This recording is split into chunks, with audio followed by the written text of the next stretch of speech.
Welcome to the latest Seahawks Draft Blog live stream. Rob Staton, Robbie Williams here to discuss day 3 of the Combine and have a little look towards the final day of the Combine, which is today. Robbie, you were there at Lucas Oil Field yesterday to watch the quarterbacks, the receivers, and the tight ends. So take it away. Tell us what your live reaction was as you were watching all of that yesterday. So what's funny is you get a lot of people who are like, because the way they do it, the way the crowd is, you're sitting in kind of weird, you're sitting in a section, but they don't allow you to go like, 7 seats towards like the back side of it. So because they have all the coaches and stuff, and like Josh McCown was literally sitting like right behind me. It was pretty funny. So they don't allow you to do that because the way they don't want you overhearing what coaches are talking about or players or anything like that, and they don't want parents to like be up there listening. So it's pretty funny, like just listening to the people around you talk. A lot of people are like, oh, I don't know who Will Levis is. Like people can talk about Will Levis. I bet you could clearly see, like, I was in the 100 section, so I was about halfway through. But so when the first quarterback group came out and they were warming up, Will Levis looked like a specimen compared to everyone else. He was just jacked and huge, and I just knew right away. Well, 8 is Will Levis, like you just knew. And then same thing when Anthony Richardson came out, I almost thought he was a linebacker.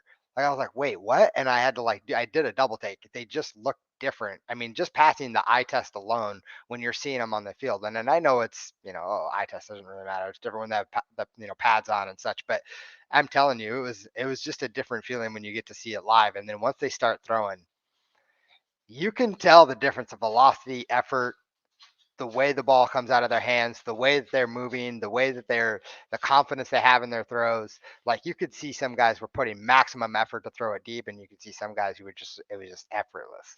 And it was really fun to watch. We'll get into Will Levis and Anthony Richardson, C.J. Stroud, those guys. But like, there's a couple other guys that I saw throw that I was like, there's something there, and I even commented on it. Like Jared Hall, for me, he throws with such touch, and it looks effortless, and he also is a fairly stocky dude, and looks like he can take some hits, and the way he was throwing was really, really impressive. And the guy out of TCU, help me with his name, right? Dugan, what's his last name? Max, is that, am I thinking Max of? Duggan, yeah. Max Duggan. That poor guy.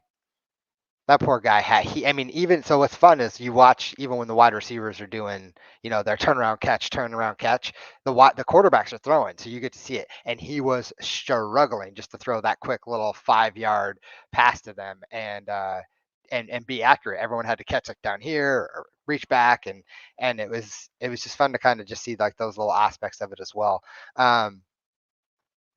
Great atmosphere. This year was, as far as like quarterbacks go, like this year was completely different than last year and even 2 days ago, because you walk into the stadium and they first of all, they have all their Noble stuff up, which is why I bought a Noble hat, the official Combine Noble hat. But the way that it's set up in the stadium, like it was packed. People were there, and then people like, you have to be quiet on the 40 run, which is really, really annoying. You can't get hyped up if someone like runs a 4.340. You're not allowed to say anything. You just have to sit there, and then they get upset if you like whistle or cheer or anything. So they'll like kick you out of the stadium. So, but when the quarterbacks were throwing, you could hear some people getting after it, and it was just really fun to watch. And just passing the eye test, Anthony Richardson and Will Levis definitely passed that. The way C.J. Stroud threw, man, just he throws one of the best balls I think I may have ever seen. It was phenomenal just watching them just playing, and it's you have to dial it down a little bit. Some of the things that they do, like the slow quarter or the slow running or the wide receiver where you like kind of jog out and then you have to run and try to catch it. That one just like lame, and like if someone underthrows them or misses it, they're like, oh, it's the quarterback's fault. But it's just a really dumb. I think it's just a really dumb and boring like workout. I don't understand why they do that. But trying to temper some expectations on like, oh, they're not playing against people and such. But man, some of those throws and just how effortless it looked, it was fun. I just had a really great time all day. Yeah. Hey, it looked really fun. And we've already got a super chat from Peter, and he says, rise and grind, gentlemen. It is a rise and grind for everybody on the West Coast. For me, it is 4:45 in the afternoon.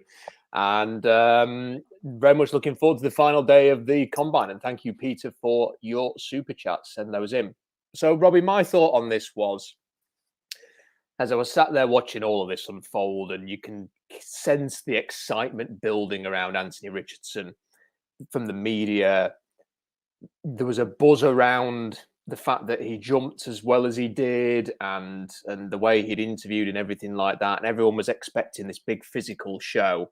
And as the day just went on, it just got more and more obvious to me that Anthony Richardson has got a fantastic chance to be the first overall pick.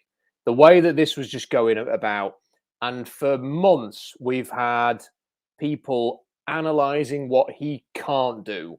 And yesterday felt like the first time that we were actually talking about, en masse, media, fans, Twitterati, everybody was talking about what the guy can do. This is a human being that we have not seen play quarterback before. We've not seen anybody like this. And when those players tend to come along, Robbie, they tend to go very, very early in the draft. They don't last. I wish I could have a pound for every time I've heard a Seahawks fan go, I'm okay with Richardson, but only at pick number 20. There's no way he was ever going to last to pick number 20. There's no way he was going to last to the second round. He's just too physically good. And without wanting to go over everything we talked about yesterday, Robbie, the way that he developed, he only had one season as a starter in Florida. By the end of the year, 16 touchdowns, 2 interceptions in his last 6 games against the Georgias, the LSUs, the Florida States, South Carolina, tough opponents, Texas A&M, Vanderbilt, who really came on at the end of the year. He was performing and carrying Florida against good teams, and he was leading a bad Florida team, and they were competing. He has got so much talent. And I'm sort of sat there watching this thinking, do you know what? I can remember thinking a few days ago, I wonder if the Seahawks will like this guy at number 5. Robbie, I think they'll be lucky if he's there at number 5. Number 5 feels too late for this guy. Number 5, there's just too much buzz. There's just too much excitement. But I tell you now, Robbie, if he lasts to number 5, I want the Seahawks to get that card in pronto. I want to see this guy redshirting this year in Seattle and then leading an offense that includes Anthony Richardson, DK Metcalf, and Ken Walker for the next 5-6 years. That would be the most explosive, fast, sizable offense in the NFL. That would be incredible, Robbie. Yeah, I mean, watching him run his 40 as well, I mean, he's fast for 244 pounds. I mean, there was some comparison. I saw it on the screen. They were trying to compare him to like Cam Newton. I think this guy's he's more of a specimen than Cam Newton. I think this guy has all the potential in the world. The way he threw, the confidence he had, there was a buzz in the stadium about him. And I mean, if you could feel that there in England, Rob, and get the hype around it and still get that, it's something. And there's no way this guy's going to get into 5. And this was the only honestly, the only bummer for me yesterday was how well these guys threw, and the fact that Bryce Young didn't throw with this one. He was there and he got a lot of cheers. So like he brought him up on the screen and everyone kind of went nuts when he was there. So there's still some hype around him too. That I think the downside is that I just don't think the quarterbacks are going to be there. I think we could legit see 4 go before we even get a chance to pick. Like that is literally the only downside. The only way anything would make sense to me is if, for say, Chicago doesn't trade, or like maybe whoever picks first is deciding that they want someone to start now and that they can't wait a year on Anthony Richardson. That would be about the only thing. And I think that some teams might even convince themselves that they could get Anthony Richardson to start this year. Well, let's go through the scenarios. I mean, there is some. I think there's a lot of moving parts to this. So for 4, I still don't think there's a chance that 4 will go in the top 4, just because that would take Arizona and Chicago trading out of the top 4, and maybe that'll happen. It's possible, but 2 teams have to be willing to make an offer to get those teams out of the top 4. I think the reason why I think there were a lot of cheers, Robbie, for Bryce Young is because the media has been telling the Indianapolis Colts fans for the last 2 months that Bryce Young is the guy to have. And I don't think that's true. And I think what we could still see, and I was looking at my first mock draft that I put in November, Robbie, which had Anthony Richardson 1, Will Levis 2, C.J. Stroud 3, but then it had Bryce Young at number 12. Because back in November, my thought process was that we get to this time of the year, the other 3 would rise, which is what is happening now, and Bryce Young would drop a little bit. Not because he's a bad football player and everyone's going, oh, but he weighs 200 pounds now. Yeah, he weighs 200 pounds before the biggest dump he's probably ever had in his life, because he's probably not had one for a couple of days, and 2 jugs of water to make sure that he weighed 203 pounds. People are going to look at that and think, you know what? I like him, but do I like him enough to take him this early? And that's going to be the question mark for teams. So I think, frankly, what I expect is going to happen here is that Chicago will trade down, QB 1, Houston takes a QB at 2, and then it's whether or not the Colts have moved up, Robbie, to number 1. If they have, then it could be defense Arizona, defense Bears, and that would mean the third of these 3 is there at 5, which is happy days. You're going to get one of them. That's a fabulous day if that actually happens. But you could also have Carolina trade up with the Bears, and then you have Carolina 1, Houston 2, maybe Arizona sticks, but then you've got Indianapolis at 4. Do you see what I mean? So you have got. I mean, look, it wouldn't even surprise me, Robbie, if we have a situation where Chicago trades to 4 and then trades to 9 or to 7 or something like that, so that you do have the 3 quarterbacks going in the top 4. But I'm a little bit fearful that the 3 that we saw yesterday are going to go in that top 4, that there's just going to be too much demand. They're too physically impressive, and we can talk about Stroud and Levis in a bit. But that would be sort of my thought, Robbie. And then, as we sit here today, I'm kind of thinking the Seahawks are going to probably have a choice between Bryce Young and Tyree Wilson. So I don't know what people make of that. I can see there's a lot of super chats in, and there's a theme amongst some of the conversation that people are having in the chat, which we'll get onto. But let me just put that to you, Robbie, before we move on from this. If it was Bryce Young and Tyree Wilson as the pick at number 5, what would you be thinking with that? That's tough. I still think Bryce Young is a great football player. I do worry about the size. We've seen the small quarterback for a long time. I've been wanting to not go Bryce Young, but I don't know. I think that's tough. I want to say I think I'd still go Bryce Young, but I just don't know if Tyree Wilson has what it takes to be that 5th pick, and is he that game record at number 5? I don't know. This is I'd be really disappointed in that's the scenario. To be honest with you, I'm not really sure. At that point, I think I obviously would just I think I would just still go quarterback. I think you have a position, an opportunity to draft the quarterback early. You take that opportunity. I think you're Bryce Young. So the counter to what I've just said there, Robbie, with the 3 that we saw yesterday going first, is that we've already had Jim Irsay do a press conference next to Chris Ballard where he went, "Hey, that Alabama quarterback was pretty good, isn't he?" As Chris Ballard looks at him and goes, "What are you doing? Shut up. Do not say stuff like that." And that perhaps indicates that, well, maybe the Colts, Robbie, they're going to trade up for Bryce Young, and maybe that's the apple of their eye. Or maybe they'll just sit at 4 and take Bryce Young. I mean, that's, there's a distinct possibility there. And then there's the other thing is the Texans have Nick Caserio as their GM. He's come from sort of the Patriots way of doing things.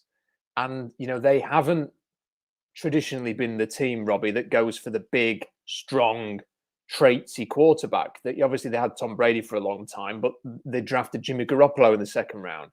They drafted Matt Jones in the 1st round. They would take people like Brian Hoyer to be a backup. They did draft Ryan Mallett at one point, but that's the only example that I can think of like that.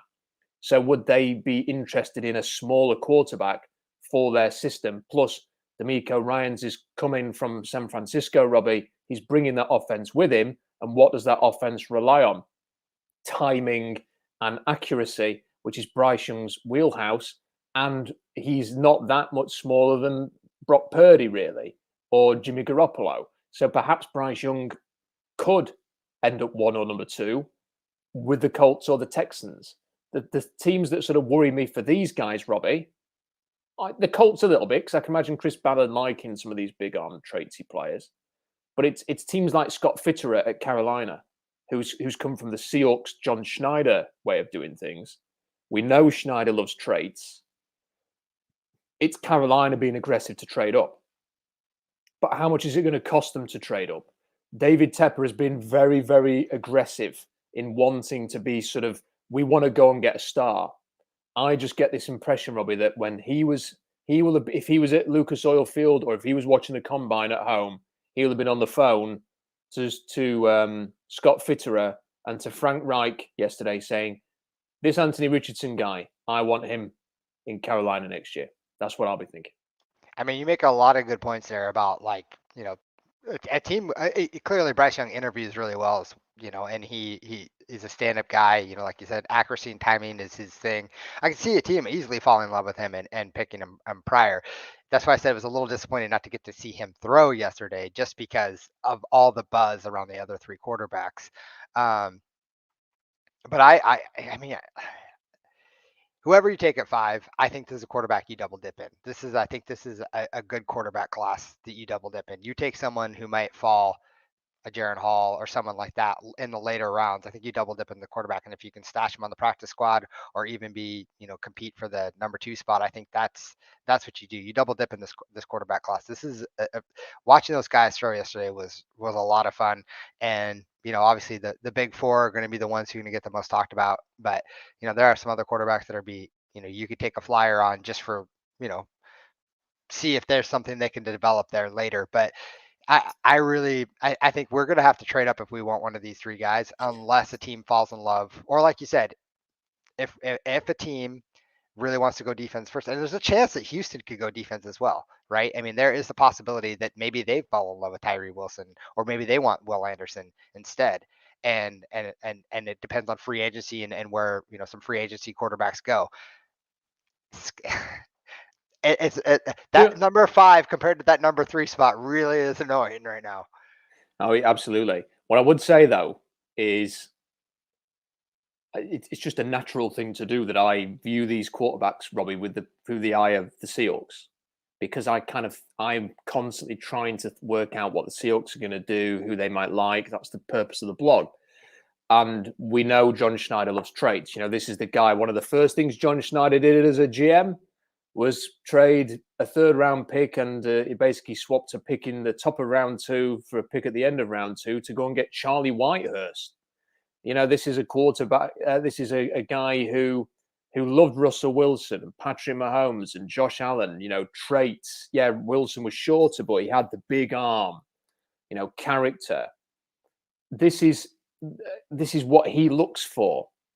And when I look at Will Levis, Robbie, on that field, I'm thinking that's what John Schneider wants. You know, the size, the athleticism, the personality, the way that he was throwing the ball, it was effortless. You know, the ball just flying out of his hands. We know he likes big hands. Will Levis, 10 and 5/8 inch hands, just incredible traits for a quarterback. And then you've got Anthony Richardson, and you've got C.J. Stroud at 10-inch hands for Stroud. 10.5-inch hands for Richardson. Big guys, big, strong, powerful, throw it downfield. That's what John Schneider likes, Robbie. And John Schneider is more inclined, as he was with Allen and Mahomes. Everyone thinks Mahomes was destined for greatness from birth because of what he's achieving in the NFL. A reminder, Daniel Jeremiah didn't even have Patrick Mahomes in his top 50 list, April of 2017, 3 weeks before the draft. That's how people viewed Patrick Mahomes, with suspicion. He was too much of a gunslinger, too many interceptions, takes too many risks. That's how people viewed Mahomes. And Schneider looks and concentrates on what players can do, which is what I've always tried to do. But Robbie, there are plenty of GMs out there who do not think like John Schneider, who think like the people that we're seeing on the internet saying, this quarterback, he's made too many mistakes. He's too inaccurate.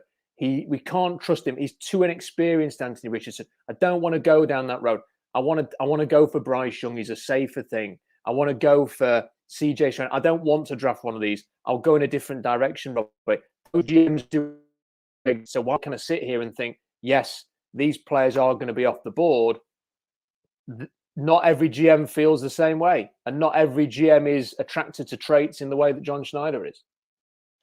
Yeah, I mean, absolutely. That's why, kind of just what you were saying, just with what scheme fits as well. Like they might not want a quarterback who can, I mean, that needs a year to sit on the bench and kind of get seasoned a little bit. You want a quarterback to come in and play right away. I think the Colts want to compete now, so that's one of the reasons why I think they could trade up and their eye would be more on C.J. Stroud or Will Levis. It's tough to say. Houston's a wild card. I honestly don't know exactly what they're going to do, but I mean, I'm even like today, like just seeing some of these mock drafts, people are still saying, well, quarterbacks are going to fall. Like none of them were. I think they had Seattle taking Miles Murphy, and Look, just like this is just. it's like I can't. If I see another mock draft, I'm sorry to interrupt, Roy, but I'm just. It's been so amusing to me. I was having conversations with people on Twitter yesterday, and I said to somebody, I admire the commitment to the bit that actually what all this this great quarterback day at the combine means. And like the journalist was saying similar things. It's great news for Seattle because they'll be able to trade down or I saw that. Yeah, it'll push somebody else to them. I'm thinking, can we not at least just for one day sit here and think, hey, maybe they want to draft one of these guys? Is it really that hard? I don't really understand this ultra commitment, as if we're going to sit here and go, the Seahawks have got a top 5 pick for the first time since 2009. We've got these quarterbacks throwing the way they are at the combine. And we're going to sit here and go, we don't want any of this because we've got Geno Smith, who we don't even have. He's not even signed for next year. It's just bizarre. And the reputation of the defensive players, Robbie, in this draft precedes them. I mean, Miles Murphy is not that good. Yeah. He's not that good. He's an athlete, and he didn't even work out at the combine to prove it. Like, where's his stock right now? He's got bad tape from 2022, and he's not tested to show, well, at least I'm an athlete. At least I've got the potential. He'll do it at the Clemson Pro Day, fine. But, how can you possibly mock him to number 5 right now and have a quarter? Any mock that doesn't have these 3 guys in the top 5 picks, I'm ignoring. I'm clicking straight off it, Robbie. Yeah. And I genuinely believe, look, I think the Seahawks will have a lot of interest in Will Anderson because Will Anderson is productive, aggressive, great attitude, great personality, a heart and soul player. I think they'll have a lot of interest in him. They might have interest in Tyree Wilson. But I tell you what, they will have I nearly swore, a ton of interest in Levis, Stroud, and Richardson. Probably will. Yeah, sorry, you broke up there at the end, Rob. What'd you say? So I was saying that most of the league will have interest in these guys, and the Seahawks will be no different. Yeah. I mean, I mean, this is the frustrating part of just kind of thing. I mean, again, they're mock drafts. I mean, you can take them for what they are, but I mean, I just with the way that went yesterday, and as well as it was, ran with the quarterbacks, you got to see some of the traits that they had. So just for example, like I don't know if you saw this. I literally haven't got to watch anything on the TV yet from yesterday. So or any highlights. So yesterday they were like Will Levis was leading the quarterbacks. He was breaking them down, getting them going, talking them through it. And like they had a moment where they were all talking like Matt Hasselbeck, and then they kind of broke off, and then Levis was talking to people. And it's funny, the first deep ball that Levis threw, it was kind of short. The guy had to slow down to kind of catch it. And they showed up on the big screen, and someone was like kind of giving him a hard time about it. He just kind of gives him this little wink and smile, and he goes, "I got this." He literally, and you can see it. He's like, "I got this," and then he just let it rip, and it was awesome. It was a pretty cool moment, and like there were some bad throws by all the quarterbacks. I mean, even Stroud, there was one that he had one that was kind of behind somebody, but at some point they all threw just great balls, and not every quarterback's going to hit every single one in stride. So for me, it was just a fun day, and it's going to be interesting to kind of see. There's a lot of wild cards. I really want to get to free agency now. Now that this is done, I just want to get to free agency, and maybe Houston decides that they want to pick somebody up that they're willing to ride with for this year, and then we don't have to worry about Houston, and then whatever. I actually now think if I was Chicago, I'd seriously be considering like, well, is Justin Fields really the guy, or we've seen it happen with Arizona, right? The year prior at 10, they drafted what's his name? I can't remember. Josh Rosen. Josh Rosen. Do you know what the problem is for Chicago? Is everybody in the media thinks Justin Fields is better than he is. Yeah. He's a great athlete. Yep. But I actually think if they tried to trade Justin Fields, I don't think there'd be a massive market, and they wouldn't be getting multiple first-round picks or a first-round pick. I think they'd probably be getting day 2 picks. Yeah. Well, but I mean, you still see, I mean, even then, like, would they be willing to just get a day 2 pick for someone who they don't think is going to, I mean, I don't know. Maybe they're behind him, but I just think if I was Chicago, I'd honestly be thinking about some of these quarterbacks because they're a hell of a lot better than Justin Fields. Anyway, go ahead. So what, you were mentioning what we saw. I'll tell you what we saw, Robbie, on the NFL Network was we saw numerous conversations between Rich Eisen and Daniel Jeremiah, and Stacey Dale and the woman who used to work for CBS, who now does Good Morning Football. We had Stacey Dale's review of the pizza places in Indianapolis. We had about 7,000 terrible puns on Kayshon Boutt's second name from Rich Eisen.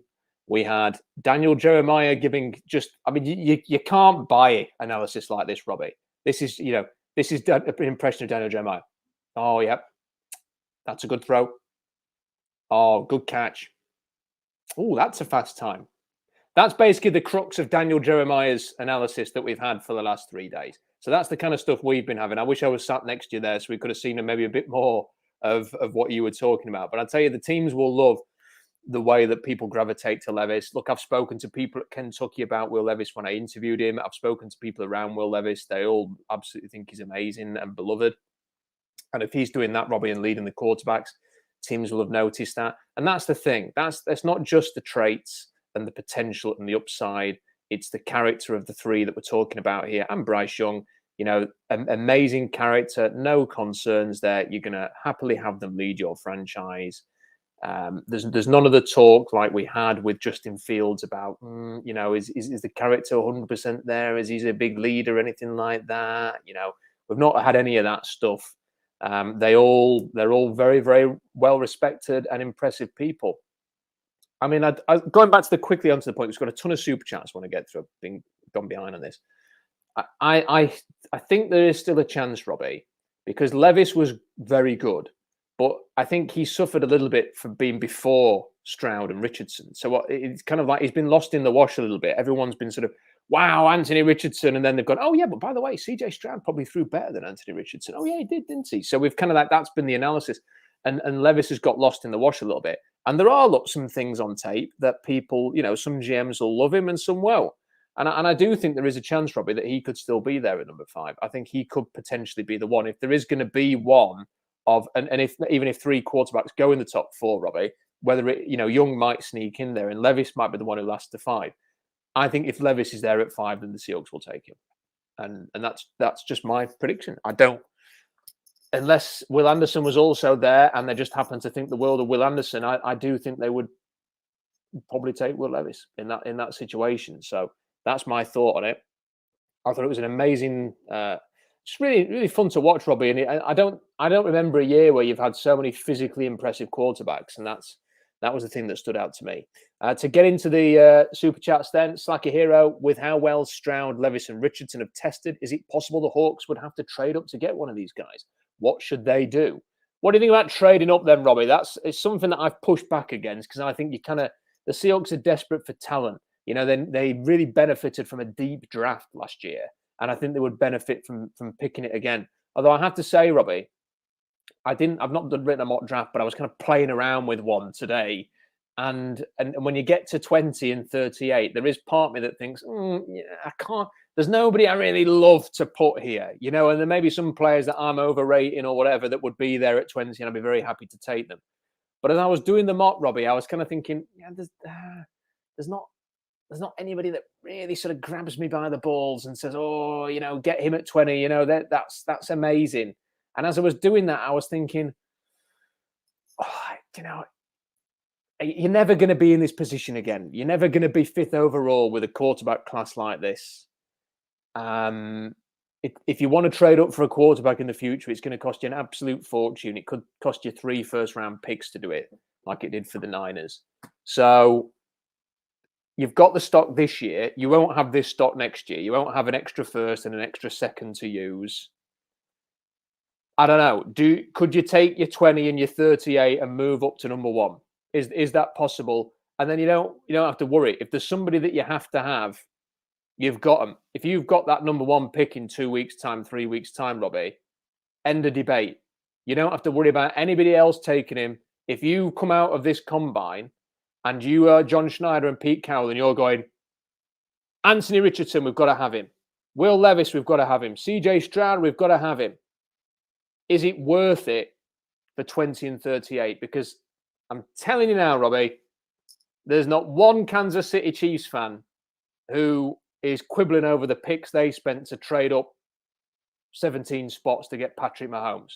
They don't care because they've got Patrick Mahomes. And if Anthony Richardson ends up being the face of the NFL, no one's going to care about 20 and 38. So I think it's a conversation worth having. I'm not saying I'd definitely do it. I'm just saying it's a conversation that we should be having. It's a conversation that no one's going to bloody have because everyone's obsessed in Seattle with trading down instead. I think it's something that should be on the table for a conversation there, Robbie. What say you? Yeah, I after yesterday, I have totally changed my mindset on the idea of actually trading up, and I'm for it. I think we should. I think the opportunity to snag one of these guys. So I look at it in terms of, look, if we were willing to trade Russell Wilson in 2017 during one of the heights of his, being one of the best quarterbacks in the league, and you were willing to bet on one of these other guys who had a ton of interceptions, Patrick Mahomes, Josh Allen, and you want one of these big physical quarterbacks, why in the hell would you not do it now and you're not trading any players? So think about it. We trade Russell Wilson, we get all these picks. You're essentially trading Russ plus your original pick and then maybe another one to move up four spots to get the guy of the future. Yeah, that's worth it to me. I think that's worth it for me. I don't know, even if you have to I wouldn't sell the farm obviously to do it, but I don't think there's any reason why. You have the capital now to do it. Shoot, was it 2 years ago? We had 3 picks in the draft. 3. You get an opportunity to go get the quarterback in the draft, go get the quarterback for the future, could really be the face of your franchise for the next 10 to 15 years. You make the deal.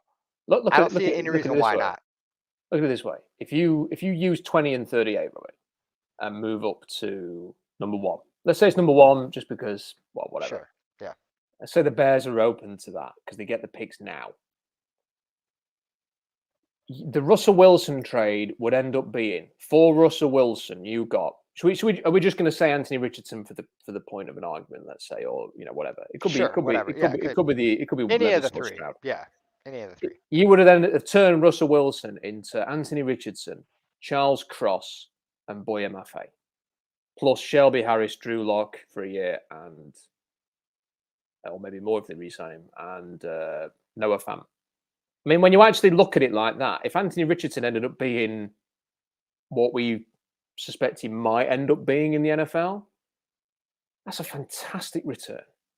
A franchise quarterback with MVP level talent, a left tackle, a pass rusher, and 3 veteran players for Russell Wilson after what he showed last year.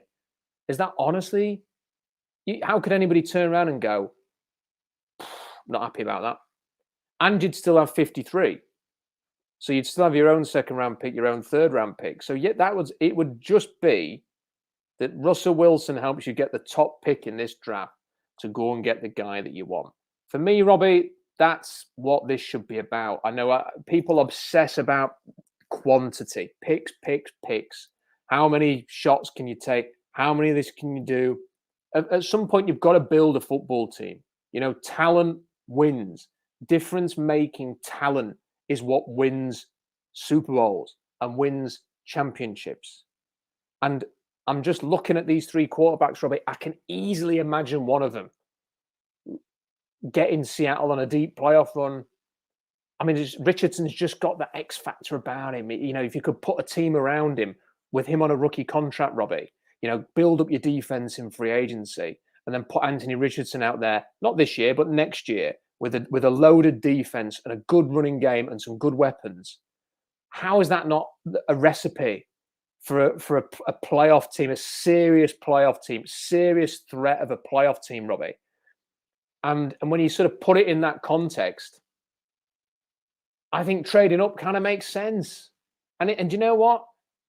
Sometimes in life you've got to take a gamble, haven't you, Robbie? Sometimes you've just got to go.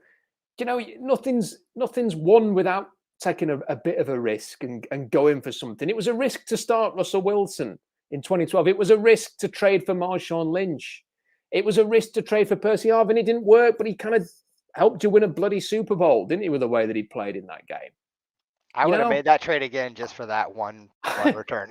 It's like, you know what? If what we're going to do, I mean, like what people are saying here, it's like what I'm saying to you is like that plan. Let me just put this, Robbie. You tell me, how can you not be excited about a plan that from 2024 you've got Anthony Richardson as your quarterback, you've had the rest of your draft this year and next year's draft to build up your roster. You've got loads of cap space because you've got a rookie contract quarterback, so you can build up your veteran defense around him and your offensive line, and you can get 3-4 years of him on a cheap deal to really have a go for this. What sounds better? That as a plan to try and win, or we'll pay Geno Smith $35 million a year and we'll have as many draft picks as we can in the teens and 20s and 30s and 40s or whatever, and third round, fourth round, fifth round, and we're just going to try and find players who fill needs. We can get a center here. We can get a defensive end here. I'm not going to tell you who they are because I'm not thought that much about it. I've just decided that we can fill a lot of needs with more picks. But Geno Smith then with all these picks, and we'll hope that half of them work out, is going to then lead you to the Super Bowl, Robbie. Tell me, what is more exciting for you? What sounds like a better plan in your opinion?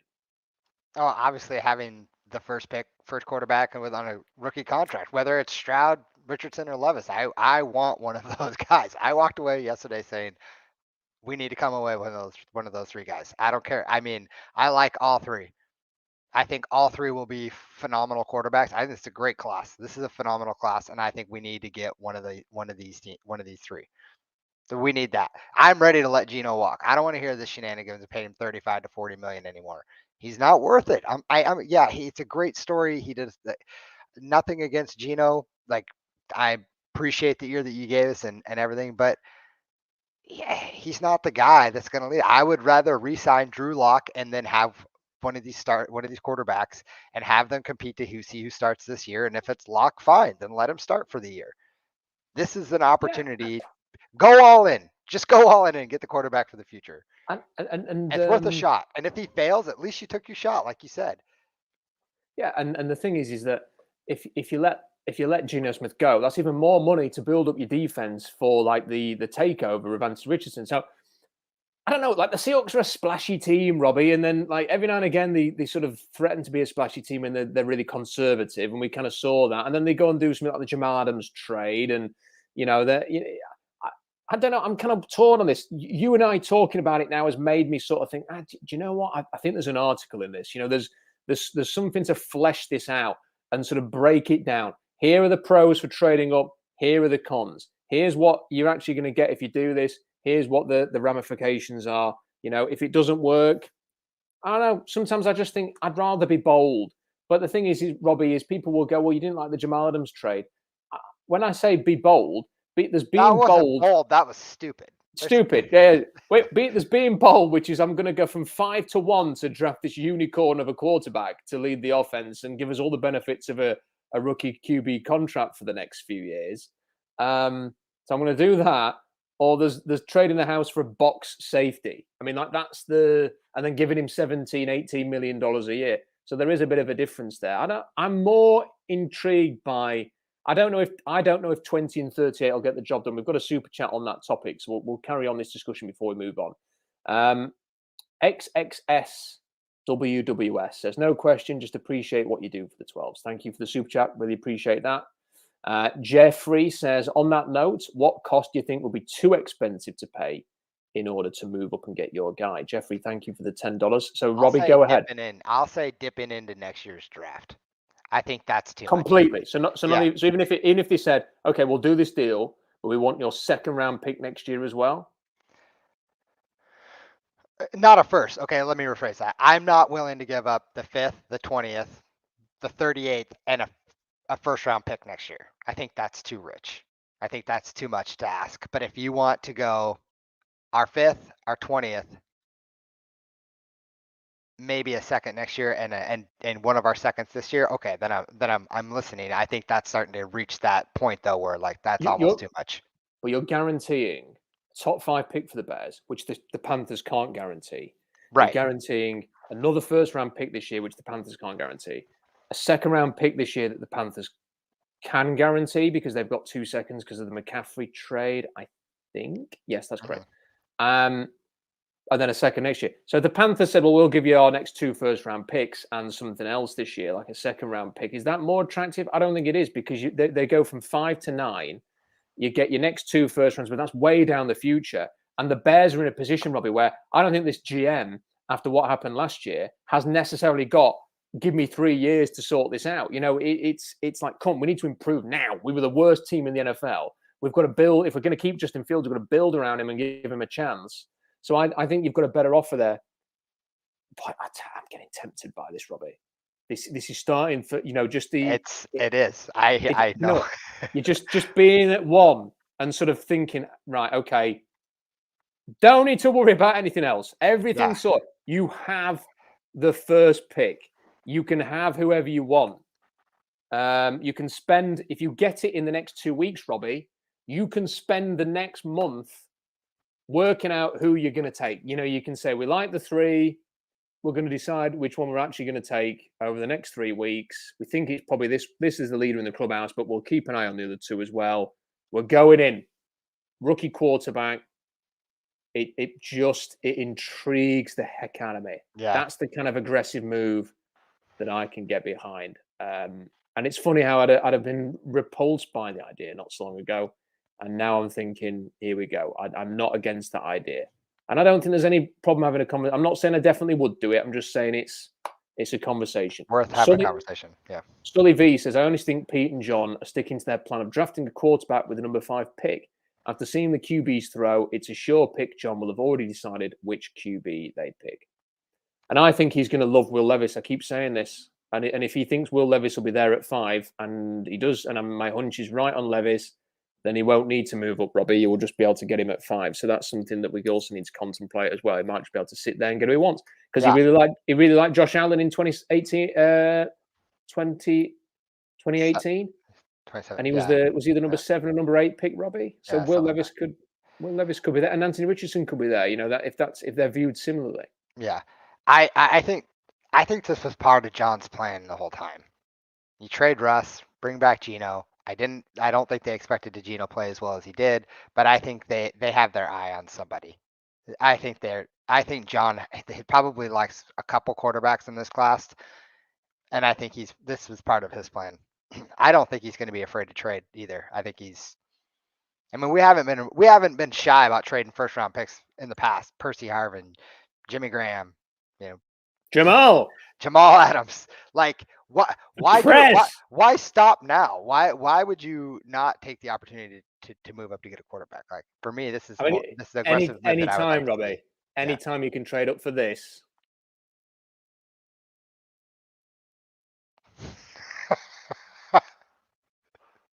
Woo! Great hit, Jamal.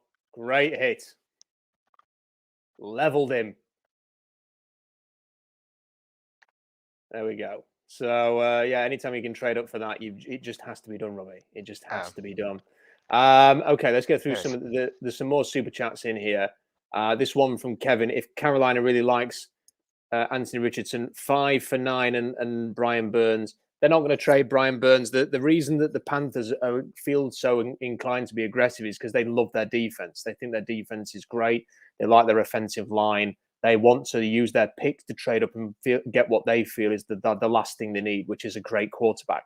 They're not going to trade Brian Burns. And Robbie, frankly, if the Panthers are ringing me up and going, we want to give you Brian Burns to move up 4 spots in the draft, I'd be very suspicious about letting them have Anthony Richardson. If they're willing to do that for him, I'd be taking him myself. Yeah, I don't think we would trade. The trade down scenario for me is the only way I could see them trading down, like legitimately, is if they're not in love with Bryce Young, the first 3 top big quarterbacks go, and Will Anderson is gone. And the scenario that you gave me earlier, it's Bryce Young and or Tyree Wilson. I could see them possibly at that point maybe dipping down a little bit and picking up some more draft capital. But at this point, I don't think they trade down. Yeah, I just if you're talking about this scenario, just take Anthony Richardson yourself and take Will McDonald and hope he becomes Brian Burns later on. You know, that's what I would go for. Kyle says, just wanted to say thank you, Rob and Robbie, for all the hard work on the blog and the channel. The Seahawks need to come away with one of these big 3 quarterbacks in this draft some way, somehow. Kyle, thank you for that. Really appreciate the super chat. Appreciate your support. Executed today. Hopefully not, but that's the profile name you've gone with. I think the reality is that if Seattle sits and hopes on their luck of getting a quarterback at 5, we'll have a years-long what might have been pay the iron price. I love that way. I love that. Pay the iron price. Pay the iron price. Yes. I might have some of that myself. Pay the iron price. That might pop up in my article about trading up, actually. I better make a note of that when we finish the That was pretty great, yeah. Let me have a look. We've got another super chat. I'm also running through. Honestly, I'm looking through the chat and people are saying that there are other people out there saying, "Oh, Jalen Carter might fall to 5." Jesus. Oh, Robbie, I can't. People are still. Someone sent me a message yesterday saying they're not going to draft one of these quarterbacks. They're going to take Jalen Carter. Duh. And it's like, are you not paying attention? They keep saying how important character is to them and how it was the foundation of the success of their draft a year ago, that they've learned from mistakes. When they say they've learned from mistakes, what they mean is they've learned from the Malik McDowell pick. You know, there's no way.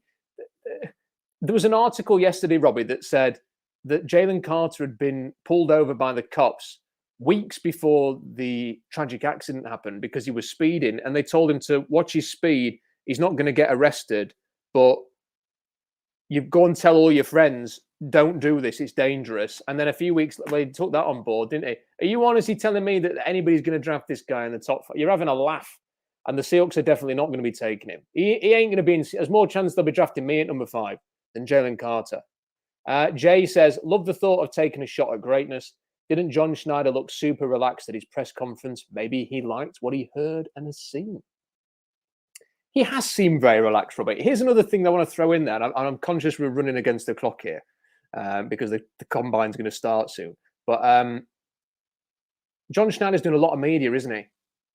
He popped up. He was the first guest. He was on the NFL Network within 15 minutes of the combine starting on Thursday. He was the first guest that they had on the NFL Network. He started a weekly show on 710 Seattle Sports. He's already been on Seattle Sports with a separate interview and been on KJR for an interview with Ian Furness. Now, he's doing the rounds, Robbie, because I think he's trying to raise his profile ahead of. I think he knows that a team sale is on the horizon, and I think he knows that when the new owners come in, he doesn't want them to clean house. He wants them to keep him on, and I think that's what he's doing now. He's trying to raise his profile as, look at, I'm John Schneider. I'm a great GM. I'm look at what I've done. Look at the great 2022 draft I've had. And do you know what I keep thinking, Robbie? What better way to present yourself to new owners than I was the guy who drafted Russell Wilson. I was the guy that traded Russell Wilson and got a haul. And I was the guy that drafted the next great NFL quarterback with those picks. I mean, that's a good resume to put out there. No owner is going, no thanks. Yeah. Get Thomas Dimitrov on the phone. They're not doing that. Yeah. They're not going to be doing. It's the perfect setup for him. It's the perfect setup for him. I'd love to know how he feels about it, because like I said, I'm convinced he likes Levis, but I'd be interested to know if anything changed off that workout. Jay, thank you for your super chat. Really appreciate that. I'm trying to see if we've got any others. I think that's it. I think we've caught up. Keep those coming in. So we've established we both like the quarterbacks. Very quickly, Robbie. Darnell Washington. Wow. Because on tape, I thought not a great receiver. Somebody who looks stiff as a board running routes, not great hands, Robbie. And I thought, yeah, do you know what? Big, solid tight end will block off the edge, and there's some value in that. But round 3, and then he pops up, and I've got the numbers here.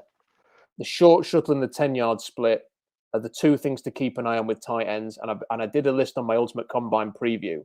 Rob Gronkowski, Travis Kelce, Kittle, Mark Andrews, Dallas Goedert, Zach Ertz, TJ Hawkinson, the best tight ends that have played in the league in recent years. All running very good 10-yard splits, all running very good short shuttles. Do you know what, Robbie? None of them can hold a candle to Darnell Washington and what he has just done, running a 4.08 short shuttle and a 1.57 10-yard split. That is amongst the best testing we've seen in recent years. He's a far better athlete, and he's bigger than all of those other most of those are the tight, not all of them, but most of those are the tight ends we mentioned. The guy has got limitless potential, and what he showed yesterday, Robbie, is a first-round physical talent. Yeah, running a 4.64, at 200. What is he? What did he run? Yeah, 4.64 at 260 some pounds. He's 6'6". He's a big dude, and he moves. And the way he caught the ball yesterday, that's a guy. His draft stock increased significantly yesterday. I mean, this is a guy that I think it's a pretty deep tight end draft too, and tight end draft. And I think there's an opportunity to take a guy in this draft, and I think people will be surprised I think we're going to take one in the first 2 rounds for sure. I mean, I wouldn't be surprised if we took one. We're not going to have any picks left, Robert. We've already traded. Unless we trade them all. Yeah, that's true. But I mean, it's a pretty deep draft, so I wouldn't be surprised if we came away with one of these guys. I agree, because people would say, well, it's not a need because they have Fant, Parkinson, and Disley. But I hate that argument because they don't. Yeah, well, they don't look at the future, the contracts. Exactly. Because Parkinson and Fant are both out of contract next year, and Disley, has got another injury now, and they love him to bits. But bits might be where he's in, Robbie, within the next year or two, because his body is already taken an absolute battering. So planning ahead isn't the worst thing in the world. And ideally, yeah, you'd take a tight end next year, but who knows what next year's tight ends class is going to be like. You're looking in the here and now, and you're seeing a bunch of tight ends, and it's not just Darnell Washington who tested very, very well. You've got Luke Schoonmaker from Michigan. 1.59 10-yard split, 4.27 short shuttle. He can block. You can well imagine him in sort of like round 3, maybe, with the potential to be very, very good at the next level. Tucker Kraft, who I really like, I've had him at the top of round 2. 1.59 10-yard split, 4.29 short shuttle. Sam Laporta, maybe I was a little harsh with the grade on him and should look at Iowa's passing game and their offense for reasons why he didn't shine in the last couple of years. But he ran a 1.59 10-yard split and a 4.25 short shuttle. There's players, Robbie, here who are testing brilliantly right in Seattle's wheelhouse in terms of the kind of tight ends that they like. And I'm with you. I think that they will probably look at this class and go, why not? If we're doing a best player available class, which is what John Schneider keeps saying they want to do, that to me makes a lot of sense to go and stash one for now. Maybe they don't contribute much as a rookie, but next year they're ready to take over and play a bigger role. Yeah, I totally agree with you. And the thing is, it's like you look at these guys who are coming. I mean, the tight ends that we have they're okay, right? But like none of these guys, you want to look for these guys that could turn into, a Travis Kelce or any of these guys that are phenomenal, assets on their offense. And ours right now, they just seem like okay. Like yeah, we got Noah Fant, but he hasn't been like great. You know what I mean? Like Will Dissly's he's fine. Like Colby Parkinson, he's fine, but like I want a playmaker at tight end. I want a guy that's going to block, catch the pass, and that teams have to scheme around. And right now, I don't think our tight ends do that. So if you're able to get one of these guys that have the potential to be superstars, then you go do that. And do you know what the thing I love about Darnell Washington? And do you know what? The way I think about it, Robbie, I'd even be open to drafting him early if they stick at 5, let's say, and keep their picks. Because the one thing he does very, very well is block on the move. You can get him out pulling in space, those sort of outside runs. Ken Walker gets it. You can send a tight end as a lead blocker and he gets into space, Robbie. He absolutely demolishes linebackers. I mean, he's very, very good at getting to that second level, latching on. He can hammer people. He's very subtle with his technique as well when he gets to that second level. Very, very interesting player. So someone I would keep an eye on. Finally, Robbie, were there any highlights from the receivers? Anything that sort of stands out for you there? I mean, I thought it was hard to sort of know what was going on because they never once on the NFL Network told us who the receivers were. They just went, nice throw. Oh, nice route. Oh, nice catch. Oh, look at Richardson. Oh, look at Stroud. Oh, look at Levis's arm. Oh, did you have any good food yesterday, Stacey? Oh, there was never anything. There was never any sort of like, this is this player. He does this. This is what I like. Bring back Mike Mayock. Mayock, come back, please. That's unfortunate. You're making me really not want to go back back and watch any of it. So, so Zay Flowers, fast, phenomenal. I love the way he plays. And then your guy Josh Downs played really well as well. Like you were on that one. That guy's going to be I wouldn't be surprised if he was a high second round pick. The way he ran and caught the football, it was a good day for some of the wide receivers. There was one wide receiver, I can't remember his name, but he really struggled. He dropped quite a few balls. I think someone might have been behind him, but I think overall it wasn't that impressive. I feel like the DBs will probably perform better and show off, I think, a little more skill. But as far as like the wide receivers, I think again just Downs and then and Flowers were probably the two most impressive in my opinion. So from what I could see on the tape, the players that sort of stood out for me, Robbie, Zay Flowers definitely looked very he showed on the field what you see on tape. Change of direction, very good, very fluid runner, good athlete, ran a 4.42, caught everything very, very well, just looked like a natural player. And I think he's, secured his place as a decently high first round pick with that performance. And they kept comparing him to Tyler Lockett on the NFL Network. But I saw that on the screen. Yeah. I think there's a bit of he's not as big as Debo. He's not as thick as Debo, but there's just sort of something about the look of him to me that makes me think you could get very creative with him. Not in the same way as Debo Samuel, but you could be very creative with Zay Flowers, getting the ball in his hand in a number of different ways, in a way that the Seahawks don't really do with Tyler Lockett. He's more of an orthodox receiver. I thought Jonathan Mingo was terrific. He's somebody that I really like. He ran a 4.46. Whenever I had the opportunity to watch him do anything, I could actually pick him out on the screen myself, looking for his name on the back of his jersey. He looked pretty good, but running in the 4.4s is a good time for him. He had a terrific Senior Bowl. I've watched all of his reps at the Senior Bowl. Hands catcher, big, quick. I think he's going to be on Seattle's radar as potential big slot type guy. But he's incredibly underrated. He is one of the most underrated players in this draft, Jonathan Mingo. Obviously, Bryce Ford Wheaton. I don't think in the sort of the running the routes necessarily did he have his best day. And when he was running the gauntlet, there were a lot of passes coming into his frame. But he caught my eye watching West Virginia at the start of last season. I stuck with him all the way through it. He ran a 4.38, Robbie, in like the 220 pounds or something like that. He is big, long, fast. I've given him a 3rd round grade. They're all talking about him as a day 3 guy. I think if you've got that speed at that size, you're going to go earlier than a lot of people think. And I think as a project and as somebody who can get downfield and make you some plays, I'm not sure whether the Seahawks will take him or not, whether they want that type of player. But I would think round 3, round 4, someone's going to have a go at Bryce Ford Wheaton. They're the guys that kind of stood out for me. We've got a couple of last super chats. This one from Taker610. If we draft Stroud or Levis, I think we go into the season planning to start them. If it's Anthony Richardson, I think we look to keep Geno around somehow to mentor him, which I'm perfectly fine with. If they can get him on a small cap hit in year 1, and if there's an out next year to avoid spending big money, or if you can trade him for like a 3rd round pick like the Chiefs did with Alex Smith, then fine. But I just like that. Anthony Richardson throwing to DK Metcalf and handing it off to... I mean, how do you defend that? How do you defend a situation where you've got Ken Walker and Anthony Richardson in the backfield and either of them can run it, and you could throw it downfield to DK Metcalf and you've got Tyler Lockett in the slot.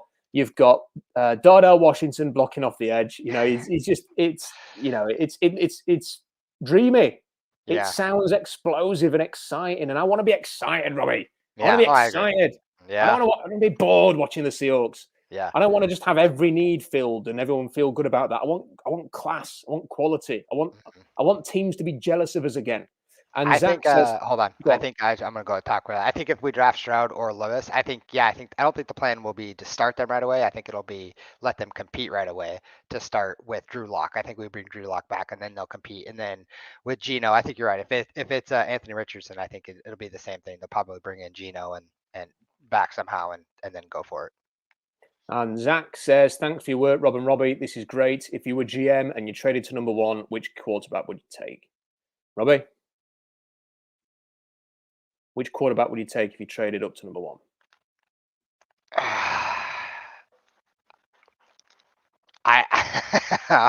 I love all three of these guys. I'm torn. Which is what I was going to say. I know. I am torn right now between Anthony Richardson and Will Levis.